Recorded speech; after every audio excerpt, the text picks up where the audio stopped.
guys. Thank you. Cool. I feel like Oprah or something up here, I think, with that handover. Cool.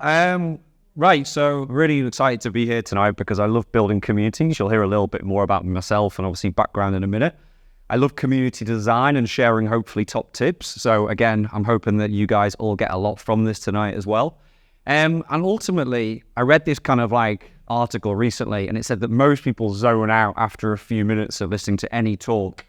So if tonight's talk is a little bit kind of Tarantino or Christopher Nolan in terms of non-linear dialogue, then obviously I apologize now, but I'm going to get into the good shit first and then you can start zoning out after about 5 minutes as well, okay?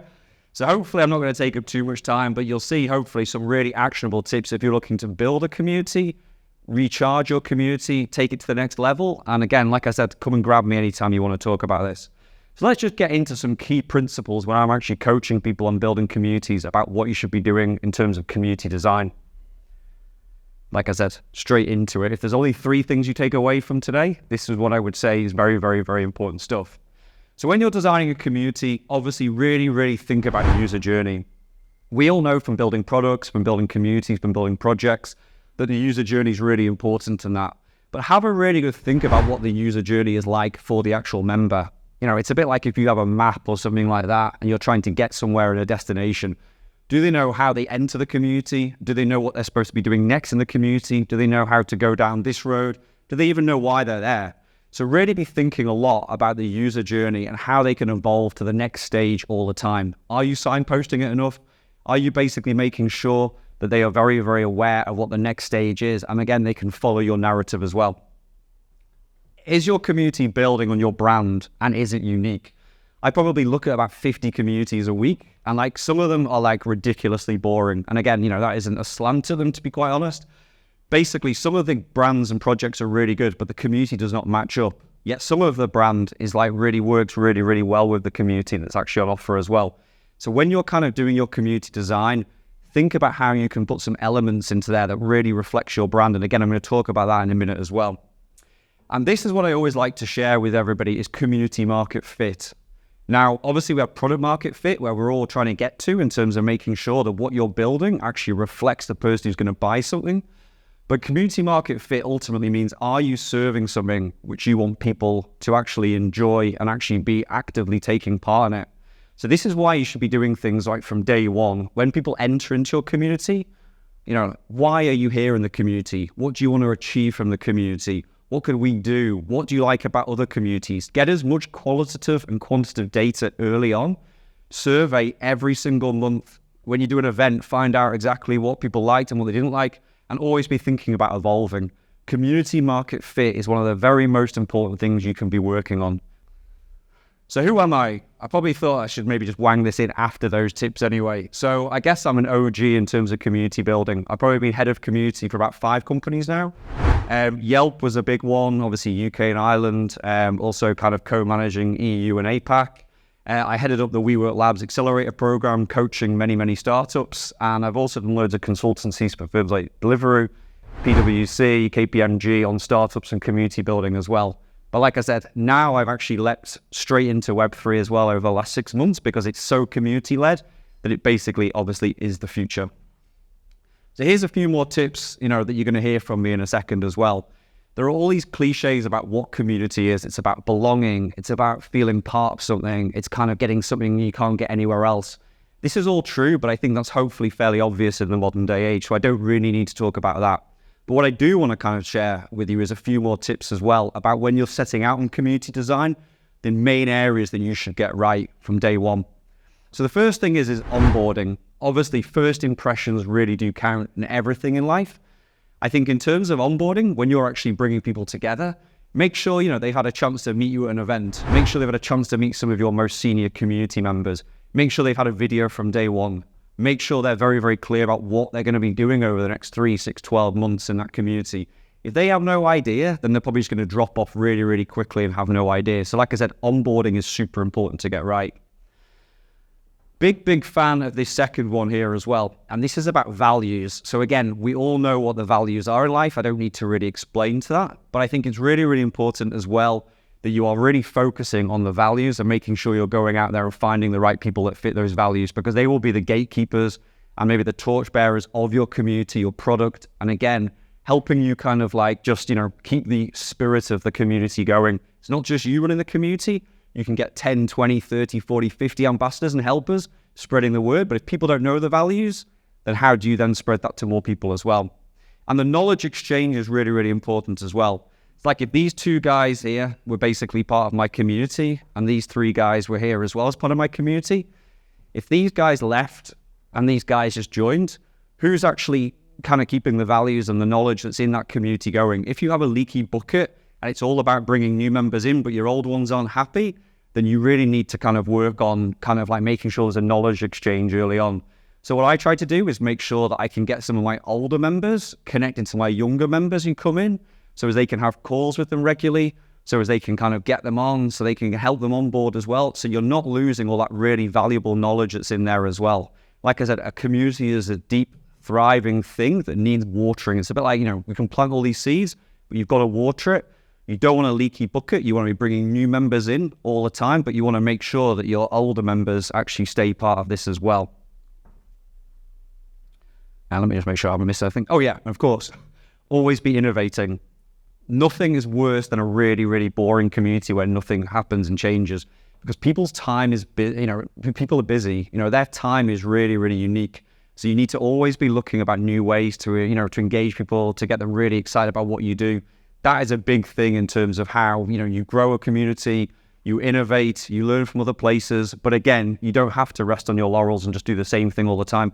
They will either move to a competitor or potentially move in to do something else with their spare time as well.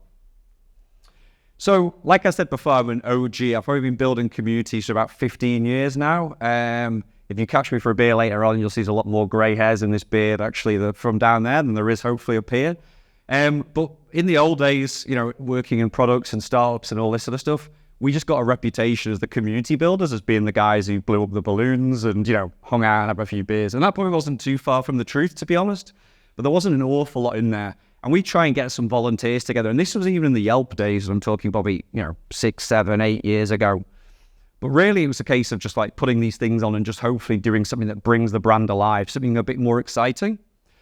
Then, of course, we used to do a bit of content, but there wasn't much deeper meaning to it, really. It was like, we'll do a blog post, we'll share some photos on social, we'll do this. But again, it's only really scratching the surface, it's kind of making that happen. And learning lots of untrackable things. The tech stack was really weak. It was just bits of software you'd use, nothing talked to each other. There was no CRM or anything like this in terms of community building. It was just a good vibes kind of role if you were building community. But that was then. And kind of like now, we're kind of evolved it a lot more. And I'm really looking forward to showing in a minute how we're going to evolve it even more in the coming months as well. So now when we do events, we obviously have deeper impact. So you can see this with activations. You can see this with obviously making sure that you're building up a repeat community every time. You have a better tech stack to help you manage that. You have a better CRM, and you can actually communicate with your members obviously a lot more as well. You have content with deeper meaning. You can kind of leverage some of the content you're building for your community by gating it. You can kind of use it as a lead generation magnet. You can just do something that means it isn't just surface level. You can basically just start bringing people in. And again, like I said, kind of gate it. So it's going to lead to lead generation for you as well with any kind of event you do. And of course, we're all talking about partnerships, collaborations, involvement, and of course, in terms of Web3 ownership. This is where we're kind of going now. And that is what's really exciting me about obviously Web3 communities as well. Okay. We're in Web3. I think most of you guys are Web3, hopefully, unless you're kind of like just thinking about getting into Web3 as well.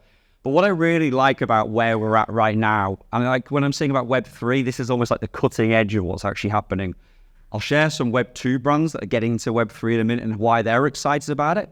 But basically, what I like about it is this is basically a solution to all the problems I mentioned before. We have very, very clear signposting.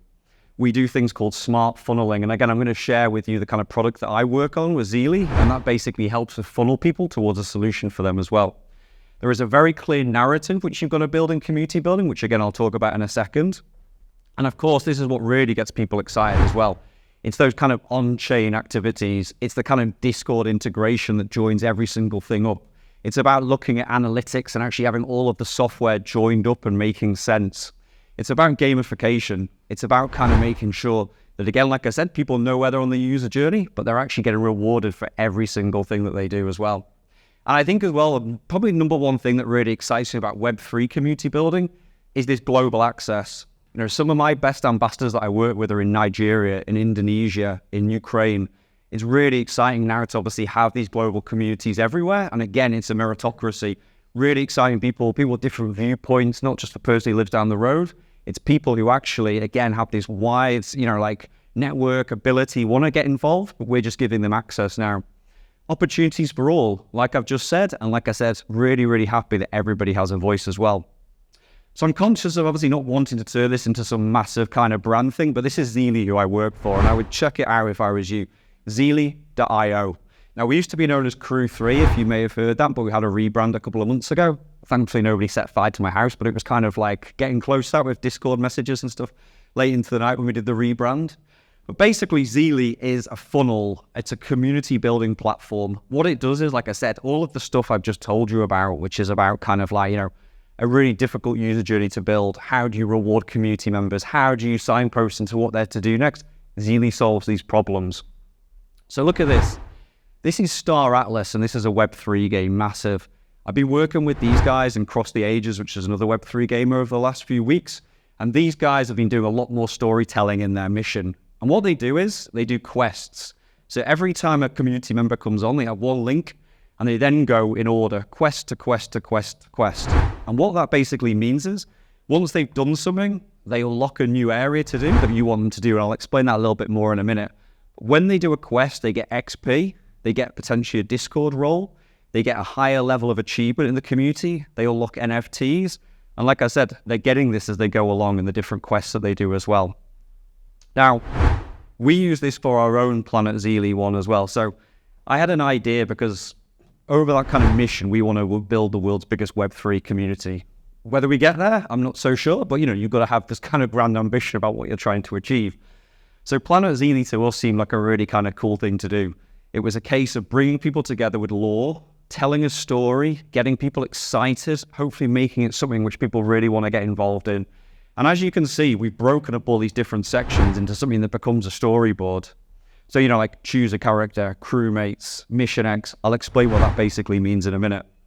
But what it does, like I just basically said, was you go through this kind of quest board and you go at 1 to 1 to 1 to 1. You actually reach a point where every single quest might ask you to do some kind of activity, and that gets you deeper involved in the community.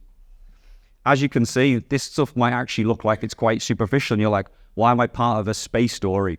But if you actually look into it a bit deeper, you'll see that basically we're just trying to get people to read articles on our blog. We're trying to get people to kind of like suggest referring a friend. We're just going to make it exciting for them to be in that community and reflect our brand and our values as well. And as you can see down here, this is called Fuel the Rocket. Now again, it all comes down to lore. It all comes down to being part of this space mission as well. But if you look further, we're just asking people to follow us on Twitter. We're asking people to join our Discord. We're asking people to subscribe to our newsletter, our YouTube channel. We grew our YouTube channel by 2,000 people in like 3 days or something by basically adding this quest, which is crazy. That organic growth would take ages to do it.